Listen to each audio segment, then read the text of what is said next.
Ladies and gentlemen, what's going on? Welcome back to the channel. So today we're going to be taking a look at some live announcements that Dana White just made. There's some big changes coming to the lightweight division, the featherweight division, and there is some big fights coming really soon. They're all on one card. I'm going to let Dana White just take it away, and then we're going to take a look at it right UFC 314, #1 ranked former champion Alex Volkanovski will be taking on #3 ranked Diego Lopes for the vacant UFC featherweight title.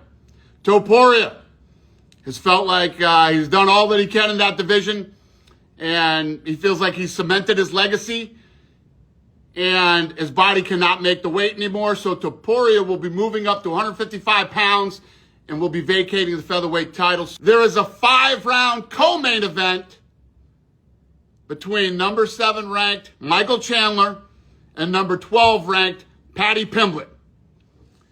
Chandler, UFC 314. So, as you heard there, Ilia Topuria is vacating the featherweight belt. This is kind of weird because Ilia is very dominant right now. He is very clearly one of the best fighters in the division. He could be one of the greatest of all time if he would just continue to fight.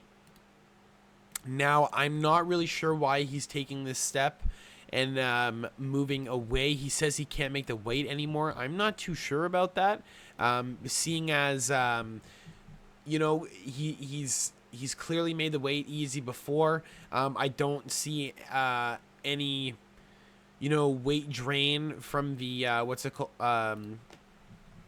from the Max Holloway fight. I didn't see any of that. Let's see if we can actually pull up here. Max Holloway against Ilia Topuria. I was trying to find Ilia without having to fucking type in his name. Now, he beats Max Holloway, right? He's been fighting at lightweight for his entire career, as far as I'm concerned, correct? I do believe so. Let's see if we can find the weight somewhere here. Well, he fought Jai Herbert at 155, but he moved up for that. He had to cut to 156 too. He was huge weight for that. Being 5'7", man, I don't really see how he can't make featherweight. I understand he wants to move up, but you're going to be fighting these guys with massive, massive power differences, and you're so solid at lightweight. At featherweight. I would just like to see him stay a bit longer. I don't know, you're 28 years of age. I don't feel like you have to move up right away, but it is his choice. He will be vacating the belt. I'm sure he will not be getting a title shot right away. This will not be an attempt at double champ status. I'm assuming he doesn't want to hold up the division. He's unable to make it, so I guess they're going to put him in the top 15 spot at lightweight, and we're going to see what happens. I'm not too sure how he's going to play out. The top 10 guys at lightweight are a little bit insane. Possibly this could be Topuria versus Dustin Poirier.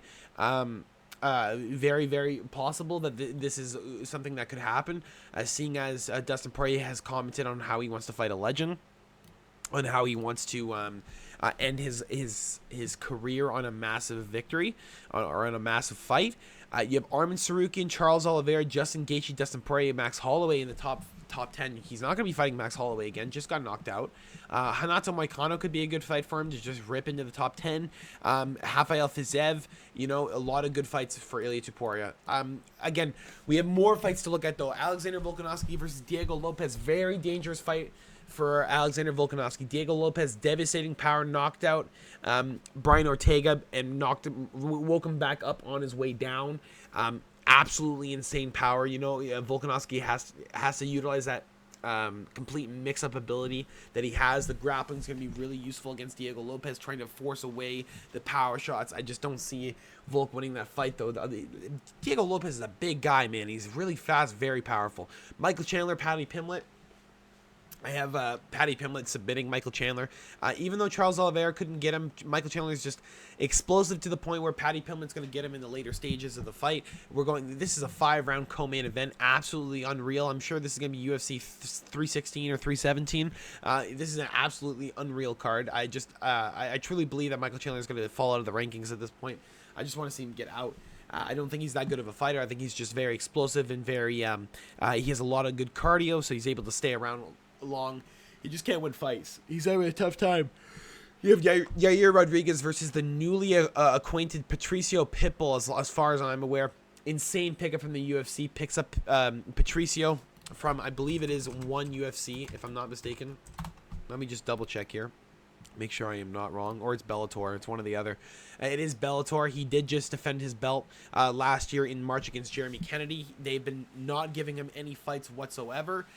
There you go. It's been confirmed that Pitbull will be fighting Yair Rodriguez. The PFL dropped him. Bellator does not exist anymore. They couldn't get him to fight. So now we're having him inside the UFC. Huge opportunity for the UFC to capitalize on some of these bigger prospects out inside the other like fight organizations. You have Jeff Neal, Carlos Prates. Carlos Prates is going to murk him.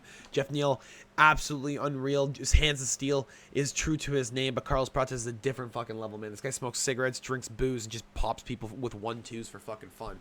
He boxes for fun. He beats the shit out of people for fun. He has fun while he's doing it. He loves it. Nikita Krylov versus Dominic Reyes. Huge fight. Dan Ige versus Sean Woodson.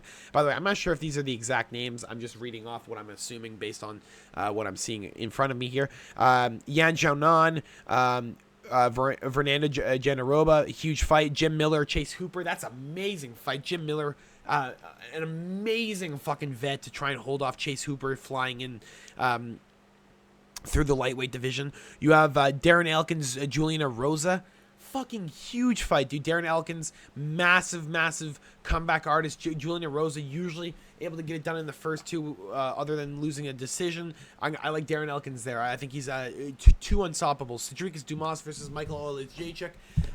If Olajaychuk stops him, excuse me, so Dumas is done. Dumas should be able to get through Olajaychuk. Olajaychuk's more of a gatekeeper at this point. You have, clearly behind the big tomato's head, you have Sumidarji versus Mitch Raposo. Huge. That's a good fight for Mitch Raposo. Sumidarji having a comeback victory over who was it? Just double check here. Oh no, he lost against Charles Johnson. I thought no, who was it? Oh, Matt Schnell. That's who he was attempting to come back over, and he lost. I forgot. Or no, he was winning, and then, yeah, he came back. Whatever. Anyway, yeah, what is this here? Romero? I don't know who this fight is in behind.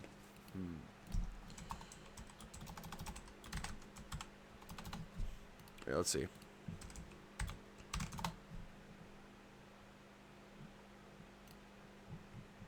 Roberto Romero versus Alberto Montes. Oh, it's UFC 314? Oh, wow. We're getting this in April? Oh, this is actually fantastic. I thought this was going to be a little bit later card. I didn't actually happen to see when this is getting down. This is an amazing fucking fight. These are an amazing night of fights. Anyway, I was just taking a look at it, guys. I wanted to let you guys know that this it dropped an hour ago, but I was with some buddies, so I couldn't get it down right away. This is a massive a statement for the featherweight division. Ilia Topuria vacating his belt. You have Alexander Volkanovski attempting to make a run back at the title. Diego Lopes might be the champ soon. It's actually unreal. I can't believe it. I can't believe Topuria just dropped like that. Anyway, that's all I got for you guys today. Hope you guys enjoyed. Make sure to drop a like and subscribe if you haven't already. Again, we'll be taking a look at this very soon in the next 6 weeks for the predictions and breakdowns. But I think that if this card stays alive, this is going to be one of the best fight cards we've had ever.